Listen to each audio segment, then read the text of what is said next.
Hey there, welcome back to Featherwood Farm. I've put together a before and after video of the yard and garden transformations from about the time we moved in over 6 years ago until now. When we first purchased our home, our biggest priority was having land. We already had the goats, they were about 3 months old, and we knew we would be adding chickens at some point, and we also knew we wanted space for a vegetable garden, but outside of that, I couldn't really have anticipated how things have evolved. I love the evolution, but it was not a planned thing. It happened very organically and very slowly. So I've tried to break this down into specific areas and share the changes from then to now. And we'll start with the backyard. We moved in October, and our first priority was getting a shelter in place for Edith and Esther. So we worked on clearing out all of this overgrown brush and bramble, most of which was honeysuckle, wild raspberry, and a lot of dead and fallen trees and limbs, and nothing of real importance. It took us through that entire winter and the following spring to clear the area that we wanted for their pen, and it has expanded over the years as we've cleared more space. So this is the area in the backyard that is now the cottage garden. You can see the existing fenced garden in the background that was already there and fenced when we bought our home. This remained a lawn until 2020 when we began construction on our upcycled window greenhouse and started converting this area to more usable garden space. Lots of seedlings got their start in here, and it really is a magical space. We put the fence and gate in along the side and put a fence in the front to keep our silky chicks in this area until they were ready to move into the main coop. They were quite the cute addition. I had a few beds of herbs growing in there in the beginning. In 2022, I decided that the green was not for me, and I went with my original choice and painted it black. This was also the year that I made the bigger change to create a landscape bed on the side. Most everything I grew in there that first year I started from seed, both annuals and perennials, and a few exceptions were the shrubs that I purchased. It was a really wild and beautiful corner, and it just exploded with color and pollinator activity. Last year was the year of major overhaul when I knew I wanted to move my raised beds into the area and create even more landscape area. I do have a video posted of making over this spot and putting in this round patio. I placed all of the raised beds, and then we used cattle panels to make the tunnel of arches that lead to the greenhouse, with the greenhouse really being an anchoring focal point. 2023 is also when I decided to make the Seramas a more permanent coop. This year I may end up relocating it outside of the cottage garden area because they did end up doing a bit more damage to the younger plants than I originally thought they would. And we kind of ended the season with a large tree limb falling onto the fence and destroying several crops underneath. And now we'll move into the cut garden. I mentioned this was already fenced and had previously been used as a veggie garden. It was covered in these thick black plastic sheets that they then cut holes in for their plants. And this is not the way I choose to garden, so we immediately pulled those off and were left with the most muddy, horrendous smelling muck pit, essentially. We put up an inexpensive lumber border to secure all the rabbit holes along the fence line and brought in lots of soil and compost. We got wood chips from our neighbor who runs a lumber mill and used that for our pathways, and all of our plants were mulched in with straw. The following years we used paper mulch to refresh the beds and top dress with compost. We used this area to grow our vegetables for I think 3 years before I began growing flowers in it. We replaced the chicken wire fencing that was falling apart with welded wire, and I painted all the posts black and built a new entry gate and really gave the whole space a facelift. 2023 is when I began selling the flowers, so I adopted a more systematic growing plan, and then we ended up pivoting and now have plans to relocate where the flowers are grown, and we moved all of our fruit trees into this area. Our yard is kind of lacking for full sun areas, and this is one of them, and I want my fruit trees to have the best conditions. Now we move into the side yard, into the Redbud Grove garden.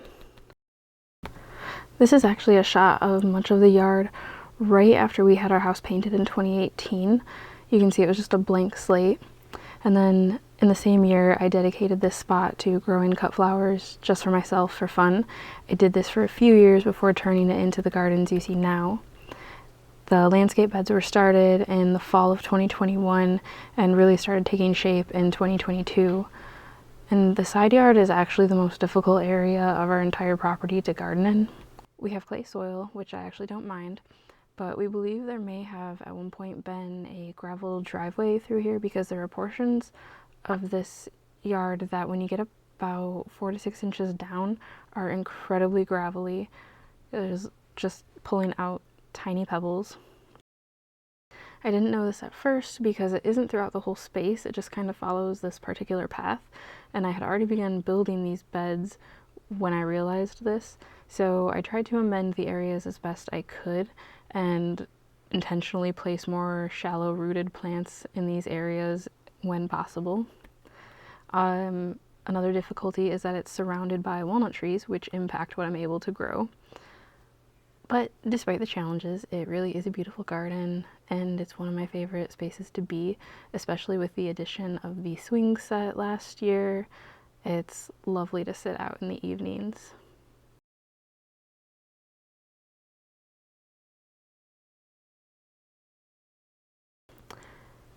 Moving into the courtyard, which is the space between our house and garage.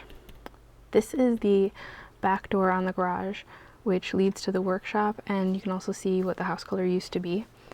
We built the privacy fence in between and had the house painted white. Before I really knew what I was doing, I kind of began turning the side of the garage into a garden bed, working the same way I did in the vegetable garden. The trellises were here from previous owners and the vine was already in place.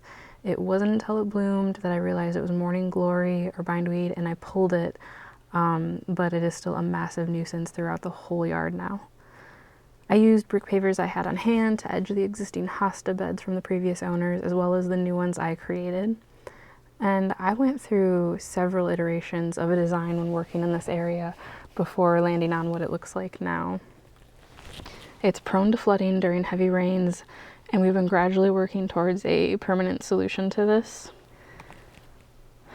This side of the house is the north side and only receives morning light, and really only in the summer, so it's planted with all shade living things and is easily one of my favorite beds, and it came together so effortlessly. There's a lot of ferns and some hostas and heucheras and my favorite bugbanes. On the other side of the doorway are more hostas and ferns and a Darmera peltata, some sedges, and I have goat's beard at the end. Across from these beds on the garage side, I struggle with it more than I would like to admit, and my chickens are always trying to dirt bath over here, which doesn't help anything. And now we'll go through the front gate and into the front yard and the Daydream Garden. You can just barely make out on the side of the house that there was a narrow row of hostas planted from the previous owners. That was about the extent of gardens. In the very front, we removed this overgrown, rangy, I believe, juniper. And again, before I really knew what I was doing, I knew that I wanted some sort of impact in the front. So in 2019, we built these raised beds along the front of the house where I planted mostly native perennials. So I had goldenrod, rudbeckia, echinaceas, some panicum grasses, and a few other things. We also completed construction of our privacy fence along the front. And then in late summer of 2021, I wanted a big change in the front of the yard. It was just this big lawn, nothing really impactful or impressive, and I knew that I wanted more plants, more gardens. I wanted to bring more life to this space and kind of create this cottage home of my dreams. So I deconstructed the raised beds, set aside the plants in them, and started making the landscape beds surrounding the house. And then in the following spring of 2022, I began work on the beds that are more central in the yard. It was also around this time that I added shutters to the front of the house and really amped up the cottagey vibes that I was going for. In the beginning, I was kind of apprehensive to take the plunge, I guess you could say, and make these big bold beds in the front and, you know, replace so much of this lawn, just because I wasn't really seeing it done around me. And this was before I had discovered fellow gardeners on YouTube and got a lot of inspiration from them.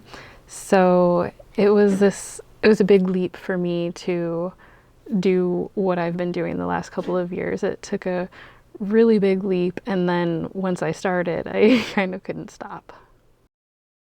In spring of 2023, I added arborist chips to all of the paths in what was to become the Daydream Garden as we know it, and smother the remaining lawn. I started adding compost to some areas that I had sheet mulched earlier, and my first planting of daffodil bulbs began emerging. I'm pretty satisfied with the layout and planting of the front yard, and I'm probably only going to tweak a few things in this new year. I say that, but I'm sure it'll change. I had originally planned on building a picket fence, but on a trip to Home Depot discovered that Sprinter boxwoods were 50% off and would come out less expensive than the lumber for a fence. And so that is why it now has a boxwood hedge. And then it was like 2 weeks later that I learned the boxwood moth was in our area, and I'm fingers crossed that it's not gonna show up on any of my boxwoods. I stained the privacy fence, and it gave it a really lovely dark contrast to all of the green and blooms over on that side. And most everything in this area is in its first year. A few things are a little bit more mature, so I expect lots of filling in over the next few years, and even in this year it's going to be a really big difference. And 2023 also had me tearing out the flagstone walkway and pouring a concrete paver walkway that better addresses some of the issues that we had in this area. And the final part of this before and after tour is the fire pit garden, which I don't actually have a ton of photos of. When we moved in, there was actually a 2-level wood deck, and it was in really rough shape and had a lot of rotted boards. So in 2022, we removed the 2nd level of the deck and replaced all of the boards on the remaining lower level with some Trex boards that we got off the scratch and dent pile. We then put in the round gravel fire pit and used a black steel border, and it was a really ugly mess for a long time before it finally started to get pretty.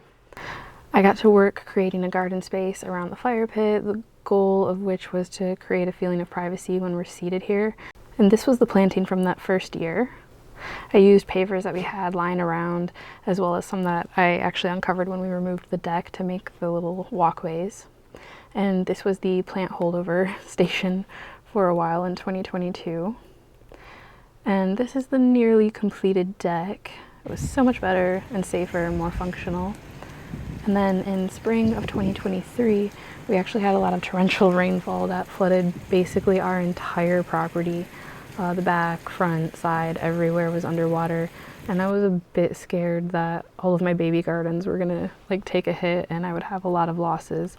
But fortunately, it was really minimal. I honestly think I only lost a few Agastakis in all of the beds. And that completes the photo montage. I hope if you take away anything from this, it's that you can only learn by doing. I've tried tons of things in all of these spaces before realizing what actually works and what I like, and I'm always tweaking things. I think that that's just a natural part of gardening, and it's part of the process and what makes it so fun and rewarding. Thank you for being here with me today. I hope that you were inspired by the transformations.